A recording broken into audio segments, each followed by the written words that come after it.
नमस्कार, मैं धर्मेंद्र कुमार एडवोकेट। संविधान में आज का हमारा टॉपिक है मूल अधिकारों को लागू कराने के लिए विधान। तो यहाँ पर चूँकि मूल अधिकारों को लागू कराने के लिए जो विधायिका है या कानून बनाने वाली संस्था है, हमारे पास दो होती हैं मुख्य रूप से, एक तो संसद और राज्य का विधानमंडल।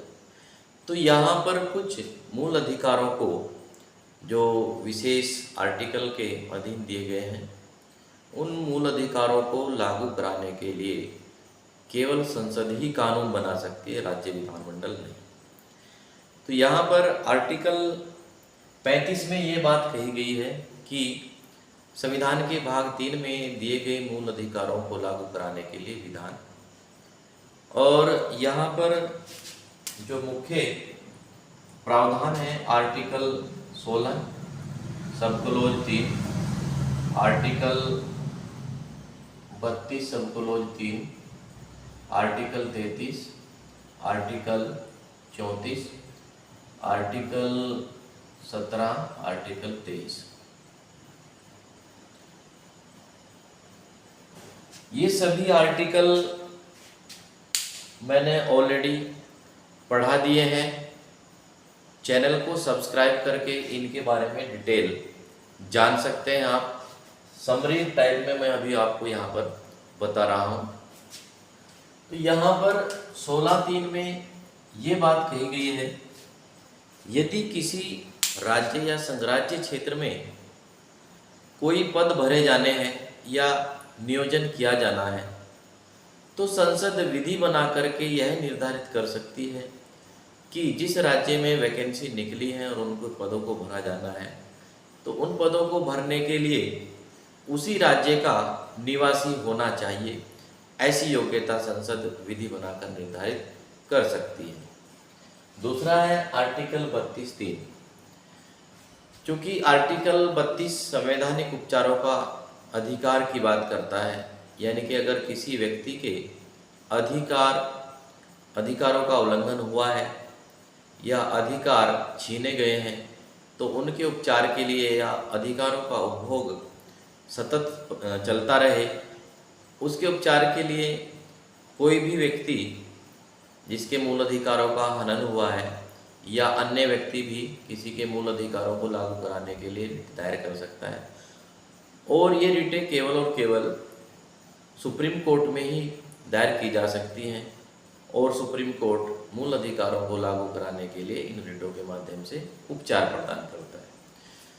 लेकिन आर्टिकल 32(3) में ये बात कह दी कि कोई भी अन्य न्यायालय अपने स्थानीय क्षेत्राधिकार में आर्टिकल 32 के अधीन संवैधानिक उपचारों का अधिकार का प्रयोग कर सकता है, अर्थात अन्य न्यायालयों को भी संसद विधि बना करके संवैधानिक उपचारों के अधिकार की शक्ति दे सकती है। यानी कि जैसे आर्टिकल 226 में माननीय उच्च न्यायालय भी इन रिटों के माध्यम से मूल अधिकारों को लागू करा सकता है। वहाँ पर जो आर्टिकल 32(3) में ये बात कही गई, अन्य न्यायालयों को भी ऐसी शक्ति संसद विधि बना करके प्रदान की जा सकती है। आर्टिकल 33 में सशस्त्र बलों के सदस्यों के जो मूल अधिकार होते हैं, जो इस संविधान के भाग 3 में दिए गए हैं, तो उन पर प्रतिबंध या निर्बंधन लगाया गया है।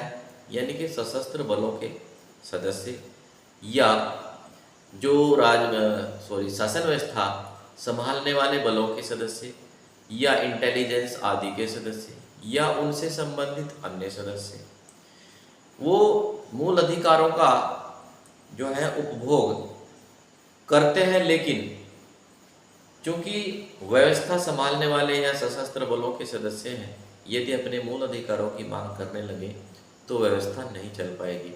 इसलिए संसद विधि बना करके ऐसे सदस्यों पर, सशस्त्र बलों आदि के सदस्यों के मूल अधिकारों पर निर्बंधन लगा सकती है। नेक्स्ट है आर्टिकल 34। ये मार्शल लॉ की बात करता है, सैन्य शासन की बात करता है। क्योंकि सैन्य शासन के दौरान संसद विधि बना करके नागरिकों के मूल अधिकारों पर निर्बंधन लगा सकती है। अर्थात सैन्य शासन के दौरान सामान्य शासन या प्रशासन के माध्यम से वहाँ पर मामला नहीं संभलता, व्यवस्था नहीं संभल पाती है, तो वहाँ पर सैन्य शासन लगा दिया जाता है और सैन्य शासन के दौरान सामान्य नागरिकों के मूल अधिकार स्थगित हो जाते हैं। दूसरी बात यह भी है कि सैन्य शासन के दौरान यदि किसी राज्य संघराज्य क्षेत्र के सेवक द्वारा या अन्य व्यक्ति द्वारा जो सेवाएं ली गई हैं व्यवस्था को बनाए रखने के लिए, तो उस व्यक्ति के लिए क्षतिपूर्ति की व्यवस्था संसद विधि बना करके कर सकती है। और सैन्य शासन के दौरान यदि किसी व्यक्ति को दंडित किया गया, दंडादेश दिया गया या अन्य व्यवस्था की गई है, तो वहाँ पर संसद विधि बना करके उसको वैधता प्रदान कर सकती है। ऐसी बात यहाँ कही गई। आर्टिकल 17 में असभ्यता का निषेध की बात कही गई है।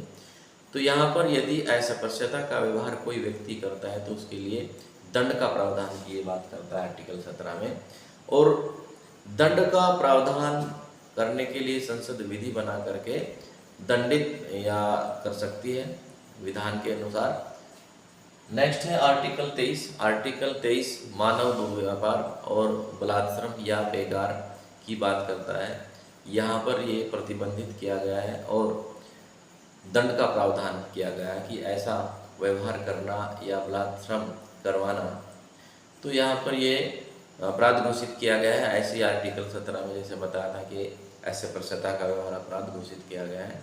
तो अपराध घोषित किया तो गया है, लेकिन यहाँ पर दंड का प्रावधान करने के लिए संसद विधि बना सकती है और ऐसे मामलों में दुर्व्यापार या बलात्श्रम करवाने वाले व्यक्ति को, बेगार कराने वाले व्यक्ति को, ऐसे प्रसन्नता का व्यवहार करने वाले व्यक्ति को दंडित कर सकती है विधि बना करके।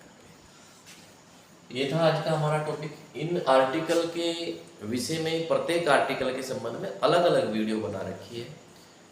आप चैनल को सब्सक्राइब करके इन सभी के बारे में आप डिटेल में समझ सकते हैं। तो ये था आज का हमारा टॉपिक।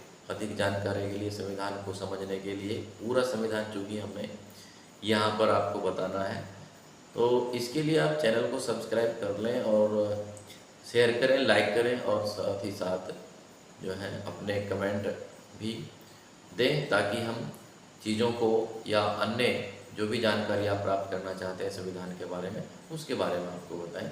इसी के साथ नमस्कार, धन्यवाद।